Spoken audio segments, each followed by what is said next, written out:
জিনিস খেয়াল করেছো মা, বিষয়টা যদি তোমার হয় আমি বাবাকেও ছাড়ি না। আমার জন্য তুমি পৃথিবী, তুমি সবার সেরা।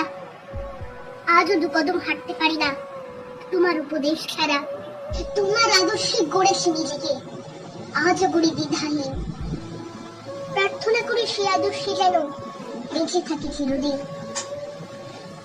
আমি সুন্দরী কেন জানো তো না, এই কথাটি থেকে তোমার মতো দেখতে হয়েছি, এটাই বেশি ভালো লাগে। তোমার মতন শাড়ি ভালোবাসি, 3 বেলা ভাত খাই। তোমার মতনই কাজের ফাঁকিতে আর মনে গান গাই। গ্যাস কমিয়ে মাংস বসাই, তবু তোমার মতো হয় না। কেন জানো তোমার, তোমার হাতে রান্নার সেই গন্ধটা পাওয়া যায় না। তোমার মতনই জোড়া ভুরু রাখি, এলো খোপা করে চলে। এত কিছু করি শুধু তোমার মতো হতে চাই বলে। বেশ ক বছর আগে আমায় সুশিক্ষা দেবে বলে নারী নীতি বলে একখানি বই কিনে দিয়েছিলে। পড়েও ছিলাম কয়েক পাতা, বাকিটা দিয়েছি ছেড়ে। কিছুটা পড়েই মনে হয়েছিল কি পড়বো এটা পড়ে।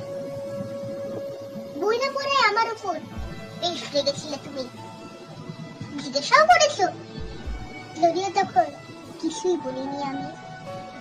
কি বলবো মা, কি পড়বো আমি ওই কটা কাগজের ভাঁজে?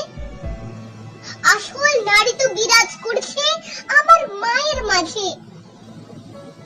জানো তো মা, ওই বইটার প্রতিটা পাতার কথা মনে হয়েছিল তোমাকে দিয়েই, তোমাকে ভেবেই কথা। ওতে বর্ণিত প্রকৃত নারীর সমস্ত উপমাগুলো পড়ে দেখলাম তোমার সাথে একেবারে মিলে গেল। তাই দুপাতা পড়েই ফেরত দিলাম বইটা তোমার কাছে। আমার কাছে প্রকৃত নারীর জীবিত উপমা আছে, তাই মিথ্যেই করে তোমার আদলেই নিজেকে গড়ার বায়না। আমি আদতেই জানি আমার মায়ের মতো চাইলেই খাওয়া যায় না।